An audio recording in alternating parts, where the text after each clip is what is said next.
ओम नमो भगवते वासुदेवाय।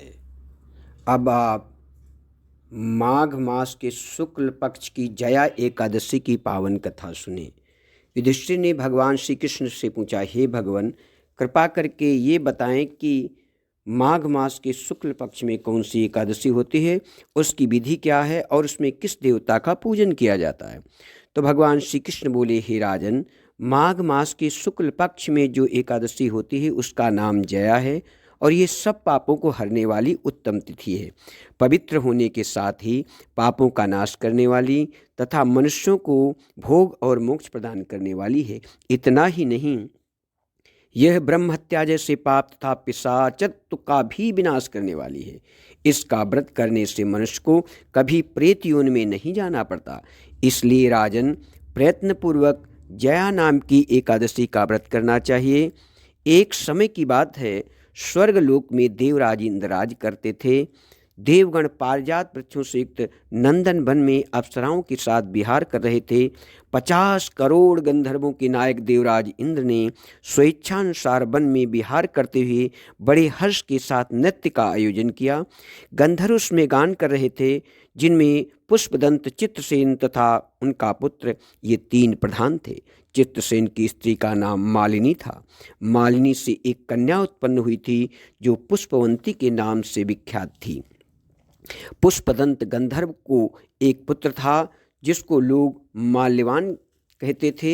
माल्यवान पुष्पवंती के रूप पर अत्यंत मोहित था। ये दोनों ही इंद्र के संतोषार्थ नृत्य करने के लिए आए हुए थे। इन दोनों का गान हो रहा था। इनके साथ अप्सराएं भी थीं। परस्पर अनुराग के कारण ये दोनों मोह के वशीभूत हो गए।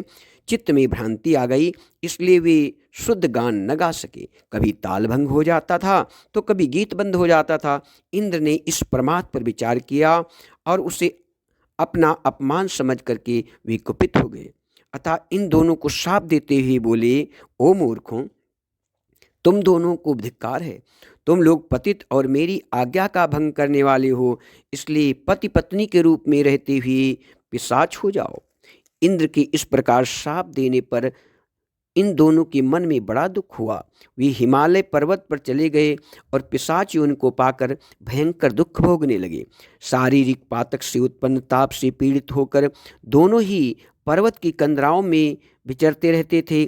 एक दिन पिशाच ने अपनी पत्नी पिशाची से कहा, हमने कौन सा पाप किया जिससे ये पिशाच योनि प्राप्त हुई है। नरक का कष्ट अत्यंत भयंकर है तथा ये पिशाच योनि भी बहुत दुख देने वाली है। अतः पूर्ण प्रयत्न करके पाप से मनुष्य को बचना चाहिए।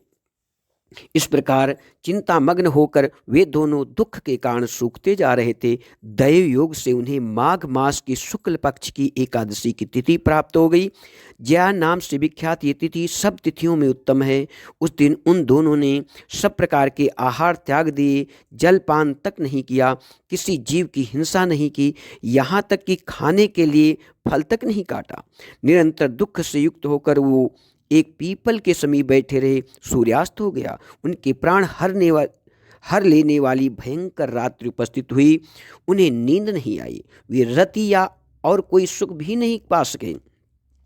सूर्योदय हुआ, द्वादशी का दिन आया। इस प्रकार उस पिशाच दंपत्ति के द्वारा जया की उत्तम व्रत का पालन हो गया। उन्होंने रात में जागरण भी किया। उस व्रत के प्रभाव से तथा भगवान विष्णु की शक्ति से उन दोनों का पिशाचत्व दूर हो गया। पुष्पवंती और माल्यवान अपने पूर्व रूप में आ गए। उनके हृदय में वही पुराना स्नेह उमड़ रहा था। उनके शरीर पर पहले जैसे भी अलंकार शोभा पा रहे थे। वे दोनों मनोहर रूप धारण करके विमान पर बैठे और स्वर्गलोक में चले गए।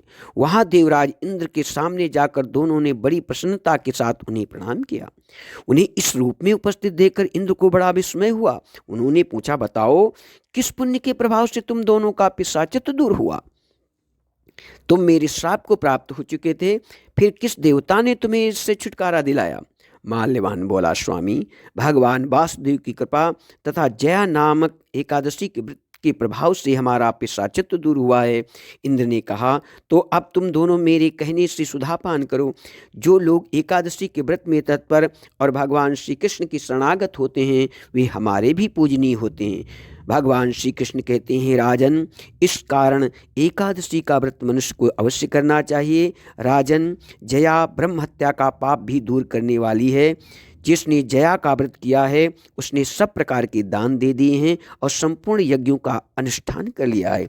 इस महात्म के सुनने से अग्न्योष्टोम यज्ञ का फल मनुष्य को प्राप्त होता है। बोलो एकादशी महात्म की जय। ओम नमो भगवते वासुदेवाय। ओम नमो भगवते वासुदेवाय। ओम।